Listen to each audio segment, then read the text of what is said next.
À l'Institut national du bâtiment et des travaux publics, les nouveaux représentants des étudiants ont pris officiellement leurs fonctions au cours d'une cérémonie d'investiture présidée par le directeur général professeur Sédic Tchibangu. De l'autre côté, évolution des travaux de la construction d'une centrale solaire à l'université de Kinshasa. Le recteur professeur Jean-Marie Kayembe et les comités de gestion suivent avec une attention particulière les travaux de cette centrale solaire en phase de réalisation. Nouveau journal de l'info scientifique. Mesdames et messieurs, bonsoir et bienvenue à tous. Les nouveaux représentants des étudiants de l'Institut national du bâtiment et des travaux publics, INBTP, ont été officiellement installés mercredi par les comités de gestion de l'établissement. Lors de la cérémonie d'investiture, le directeur général, professeur Sédic Tchibangu, a d'abord félicité les élus pour la confiance placée en eux par leurs pairs. Il les a ensuite exhortés à assumer pleinement leurs responsabilités en tant que porte-parole des étudiants. Dieu merci, Momo Mouyala était là.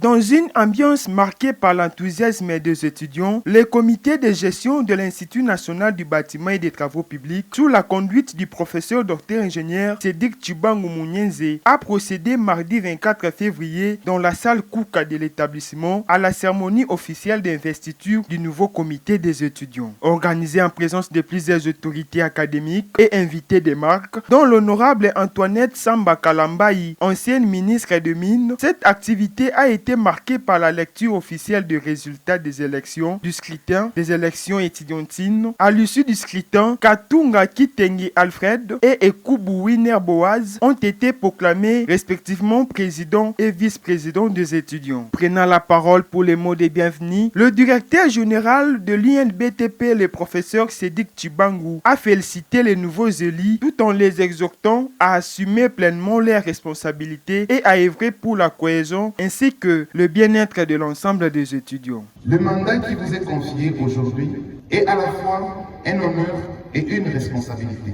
Vous devenez les porte-voix de vos camarades, les intermédiaires entre les étudiants et l'administration, mais surtout des acteurs clés dans la consolidation de la paix, de la discipline et de la cohésion au sein de notre institution. Moment fort de la cérémonie, la remise solennelle des insignes des pouvoirs au nouveau comité, consacrant officiellement son entrée en fonction. Par ce geste, je remets officiellement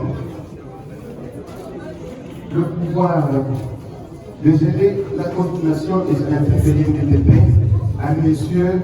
Alfred Katunga.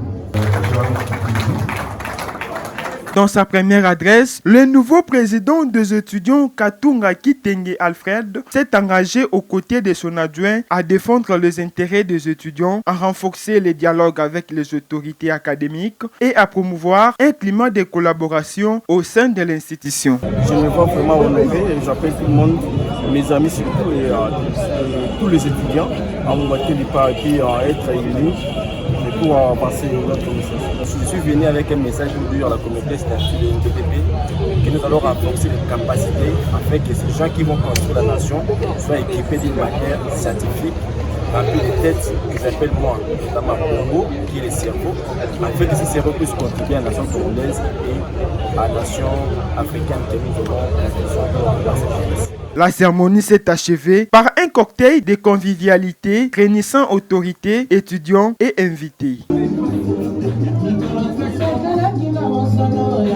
Merci beaucoup. Nous allons continuer la séance.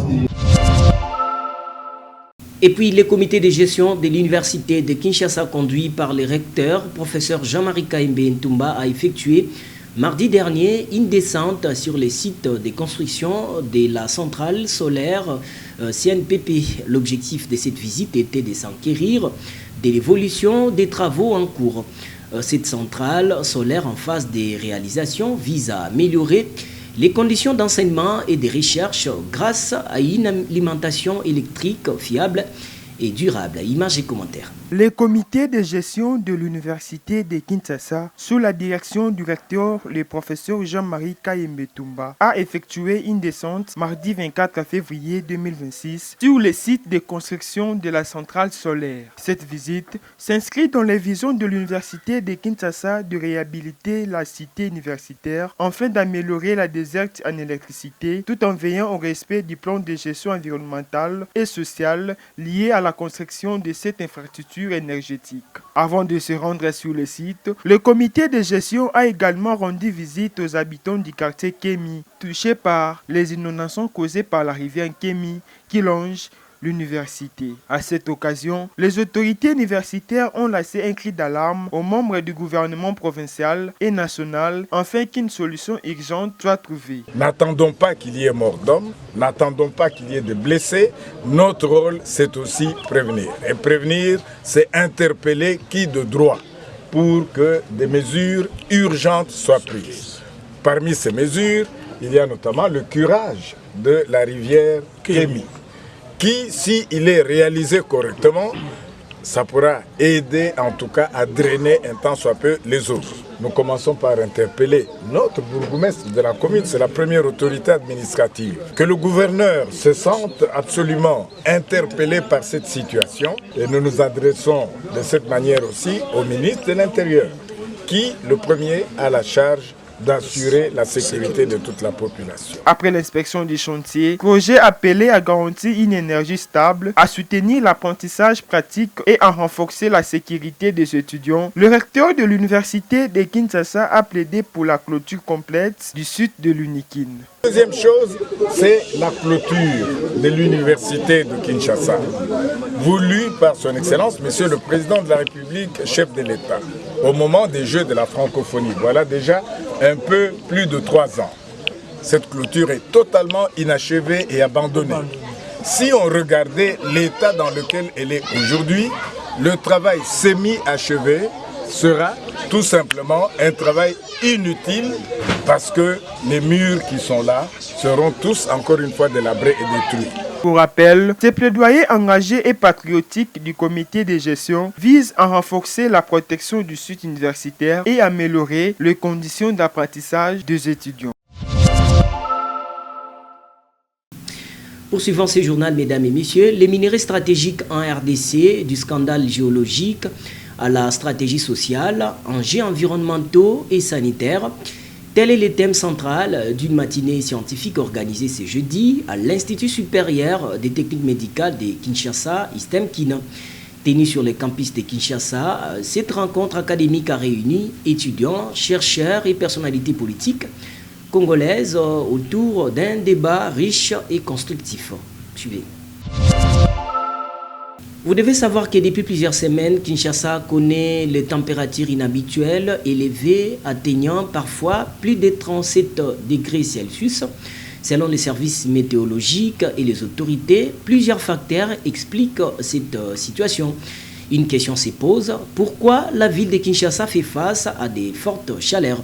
Tentative de réponse dans cet élément qui vous propose votre rédaction. La forte chaleur enregistrée ces derniers jours à Kinshasa s'explique par la transition vers la saison des grandes pluies. Pendant cette période, le soleil est particulièrement intense et l'humidité augmente, rendant la chaleur plus étouffante avec des températures dépassant régulièrement 33 à 35 degrés Celsius. Cette situation est accentuée par l'urbanisation rapide, par les routes asphaltées, les toitures en tôle et les constructions en béton absorbant la chaleur durant la journée et la libèrent la nuit, réduisant la fraîcheur nocturne. La diminution des espaces verts limite également la circulation naturelle de l'air. Les coupures d'électricité complique davantage les quotidiens des habitants en limitant l'usage des ventilateurs et climatiseurs, rendant les nuits encore plus difficiles dans plusieurs quartiers de la capitale. Pour faire face à ces températures élevées, il est recommandé de boire suffisamment d'eau, d'éviter les déplacements entre 11h et 16h, de porter des vêtements légers et d'aérer les habitations tôt le matin et tard le soir. Direction Université pédagogique nationale pour parler du chef de travaux Chomaniembo Stanilas qui a franchi une étape majeure de son parcours académique en soutenant sa thèse de doctorat intitulée « La dynamique socio-spatiale et déforestation des Kindu et ses environs, études stratégiques de résilience d'un écosystème ». Ce travail novateur met en lumière les enjeux environnementaux et sociaux liés à la déforestation dans la région des Kindu, tout en proposant des pistes de résilience pour préserver un patrimoine forestier vital. Junior Moulumba pour le reportage. Dans sa thèse de doctorat soutenue publiquement à l'Université pédagogique nationale sur la dynamique socio-spatiale et la déforestation des Kindu et ses environs, le chef de travaux Choma Niembo Stanilas a démontré que la ville de Kindu connaît une croissance rapide depuis les années 1980, renforcée par l'exode rural et les conflits avec une population projetée à plus de 2,5 millions d'habitants en 2050. Selon l'auteur, la forêt primaire a quasiment disparu, passant de 77,6% en 1986 à 0% en 2011, avec un taux annuel de déforestation de 4,98%, largement au-dessus de la moyenne nationale. Les causes principales identifiées sont l'agriculture itinérante, exploitation du bois, production de charbon et urbanisation anarchique.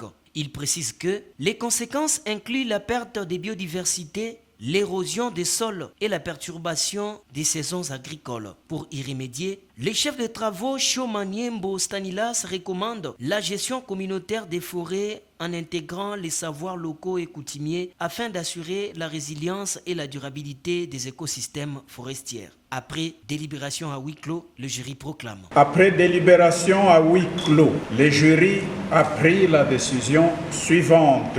Monsieur le chef de travaux Choma Niembo Stanislas a réussi à l'ensemble de l'épreuve doctorale avec la mention grande distinction.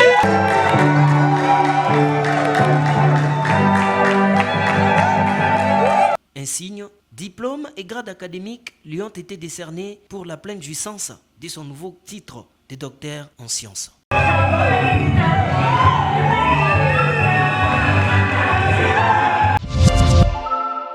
Dans ce journal, on parle aussi de la conquête et fidélisation des membres de l'Église de Jésus-Christ sur la terre par son envoyé Simon Kimbangu face à la prolifération des églises en République démocratique du Congo. C'est l'intitulé du mémoire de recherche approfondi DEA présenté par messieurs Ngoma Pambu Tony, étudiant de la faculté des sciences économiques et de gestion de l'université de Kinshasa. Ce travail défendu avec brio devant le jury a été reçu avec satisfaction et a été salué par le membre du jury. En réalité, j'ai travaillé sur la conquête et la fidélisation des membres au sein de l'église kimbanguiste face à la prolifération des églises au Congo. À cela, il est question que l'environnement dans lequel l'église vit, c'est un environnement concurrentiel. Donc, il y a plusieurs facteurs qui font que pour que l'église kimbanguiste, qui reste contesté par l'autre église chrétienne, mais curieusement, il attire certains fidèles, hier catholiques et aujourd'hui kimbanguistes. L'esprit était de savoir quel est le mobile de ces gens-là qui quittent l'église. Les églises allaient intégrer l'église kimbanguiste. Parlant du président du conseil d'administration des instituts supérieurs de gestion, le professeur ordinaire Jérôme Bouguémé Chiraba, qui vient de publier son 34e article scientifique. Celui-ci intitulé « De l'organisation de l'Église catholique à la lumière des dimensions humaines et spirituelles, apport théologique et institutionnel de Saint Jérôme des Stridons ». Ce travail s'inscrit dans une démarche académique visant à relier la théorie, l'histoire et la gestion institutionnelle en mettant en lumière les interactions entre spiritualité et organisation. Jimmy Mouyala. Kinshasa a vibré mardi 27 janvier au rythme du vernissage de l'ouvrage du professeur John Ekina Bongongo au Centre Wallonie-Bruxelles. Un livre qui ambitionne de révolutionner la gestion des ressources minières en République démocratique du Congo en proposant une approche innovante et sur la théorie de la co-construction. C'est le professeur Mapuna Mangouma qui a procédé au baptême de ces bouquins en présence de plusieurs personnalités du monde académique et médiatique, dont la directrice générale de la radio-télévision nationale congolaise, Madame Madame Sylvie Elengue, intitulé « La théorie approfondie de la co-construction, l'essor du secteur minier, la portée économico-financière du code minier congolais, les reflets des joint ventures, leurs réformes et leur industrialisation ». Selon l'auteur, l'ouvrage dresse un regard critique sur les partenariats miniers en République démocratique du Congo et propose des pistes pour une gouvernance transparente et gagnant-gagnant. Plusieurs professeurs et chercheurs ont également commenté l'ouvrage, soulignant son apport à l'amélioration de la gouvernance et de la transparence dans l'exploitation des ressources minières en République démocratique du Congo. Théorie approfondie de la co-construction, essor du secteur minier. Et il a pour sous-titre portée économico-financière du code minier congolais, reflet des joint ventures, sa réforme et son industrialisation. Il a été publié en 2025 aux éditions universitaires européennes en Allemagne. Il s'agit d'une œuvre à la fois scientifique et d'utilité publique, produite par M. le professeur Ekinabongo John. C'est vous dire que M. le professeur Ekinabongo John est un véritable expert dans l'analyse des partenariats de type joint venture, qui est devenu son domaine de prédilection pour ses recherches.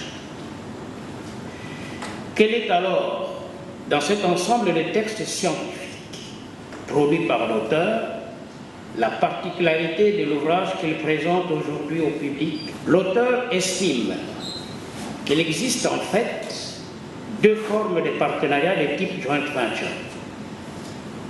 Il y a d'abord la forme de partenariat insuffisamment productif ou tout simplement non productif, qui s'apparente à celui que la RDC a toujours pratiqué dans le secteur minier, avec pour support juridique les codes miniers promulgués en 2002 et en 2018.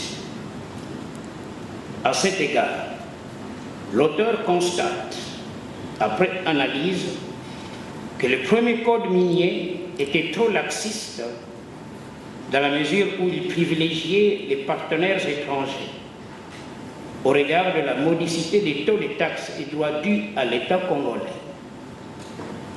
Par ailleurs, après leur réajustement à la hausse dans le cadre du code minier de 2018, encore en vigueur aujourd'hui, c'est donc pour pallier cette situation que dans le cadre de la deuxième forme de partenariat de type joint venture, l'auteur propose, à travers son ouvrage actuel, une approche nouvelle de réaliser les partenariats gagnant-gagnant et garantir la réussite de leur mise en œuvre.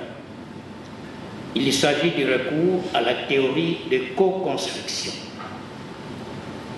Cette nouvelle approche a pour objectif d'amener les partenaires à se fixer des règles de jeu de manière à passer de l'extraction minière pure et simple à l'industrialisation à outrance des minerais stratégiques. Il est donc question de créer les conditions de sa mise en œuvre en RDC. L'auteur les a proposées dans son ouvrage. Le caractère scientifique de cette œuvre réside d'une part dans la méthodologie appropriée utilisée pour sa rédaction et d'autre part dans son originalité puisqu'il propose l'adaptation de la théorie de co-construction dans le secteur minier en RDC. C'est dans cette optique que l'auteur formule des recommandations qui s'avèrent nécessaires à l'heure actuelle, notamment l'éventuelle réforme du code minier de 2018, l'industrialisation holistique ou intégrale du secteur minier. Comme vous pouvez le constater, cette œuvre scientifique vaut son pesant d'or. À ce titre, elle devrait mériter l'attention particulière des sociétés minières qui, au regard de leurs prérogatives respectives, sont appelées sous la houlette de l'État congolais, à conduire des partenariats gagnant-gagnant ou joint venture avec les partenaires étrangers. La co-construction en soi fait partie intégrante de la gestion rationnelle qui s'apparente au domaine du management organisationnel. Ces derniers requièrent une implication et une conjugaison des apports de tous susceptibles de booster la floraison d'une structure donnée, en l'occurrence le secteur minier. Vu sous cet angle, la co-construction constitue l'épicentre de la requalification de l'ordonnancement harmonieux du fonctionnement d'une structure et ou d'un secteur quelconque. Donc c'est un facteur le plus déterminant dans l'approche participative et interactive dans les domaines de gestion économique qui en principe est le socle de l'éclosion de toute organisation, notamment le partenariat stratégique. Je dévalise ce jour en vue d'atteindre un public nombreux et d'apporter ta contribution non seulement à l'essor du secteur minier en RDC, mais aussi au développement économique et social de ce pays, dans son ensemble. Je vous remercie.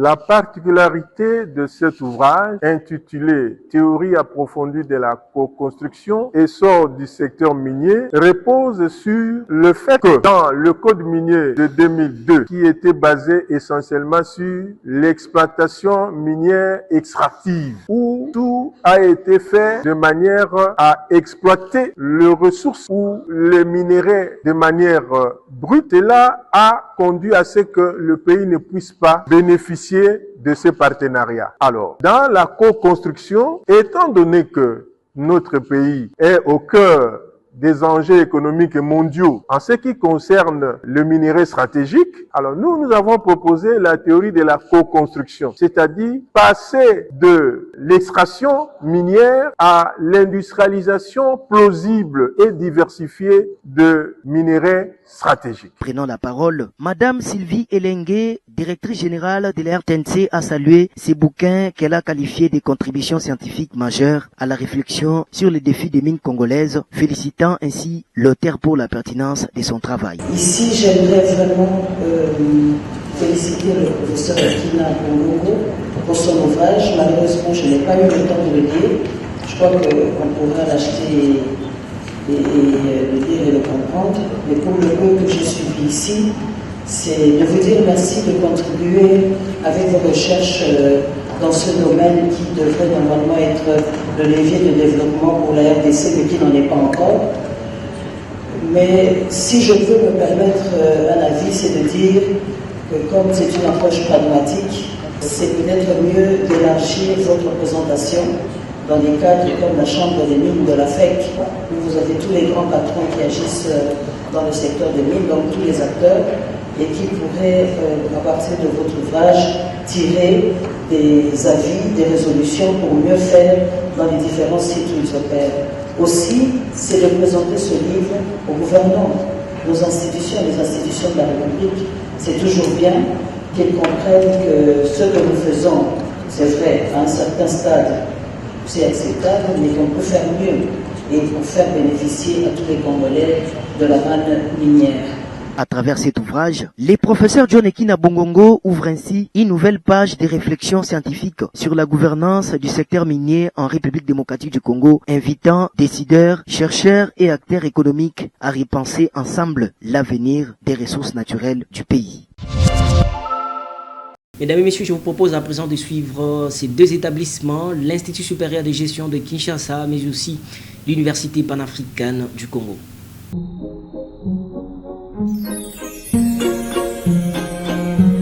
Bienvenue à l'Institut supérieur de gestion de Kinshasa IETSGKIN, un établissement privé catholique agréé depuis 2004 par les ministères de l'enseignement supérieur et universitaire qui accompagne la vision du président de la République axée sur la gratuité de l'enseignement. IETSGKIN forme l'élite de demain dans le strict respect du système d'enseignement licence, master et doctorat LMD. Inscription ouverte pour l'année académique 2025-2026. Frais d'inscription $10 américains et pour les frais académiques $35 par trimestre. À l'Institut supérieur de gestion de Kinshasa, étudié dans les meilleures conditions avec des auditoires modernes, bibliothèque fournie, salle d'informatique bien équipée, laboratoire médical, logement disponible pour les étudiants venus de loin. Nos filières: assistance sociale, gestion des ressources humaines, développement communautaire, management et gestion des affaires, marketing, gestion informatique, sciences infirmières et hôtellerie, mais aussi secrétariat comptable et gestion du patrimoine. Avec l'IETSGKIN, obtenez un diplôme reconnu, accédez à l'emploi ou entreprenez avec confiance grâce à nos partenariats avec les universités étrangères. Notre adresse: avenue Benteke, numéro 10, Macampagne, commune d'Ingaliema, à l'Institut supérieur de gestion de Kinshasa. Une formation accessible, un avenir assuré. Bienvenue à tous.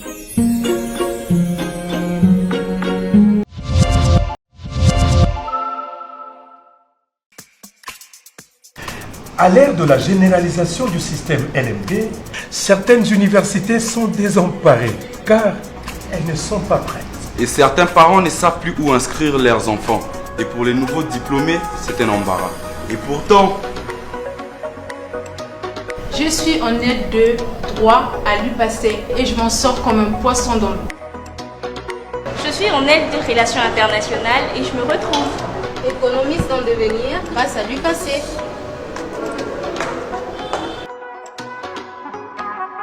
LMD, c'est ici. LMD, c'est l'UPACE. Pas d'hésitation ni tergiversation, l'UPACE vous attend.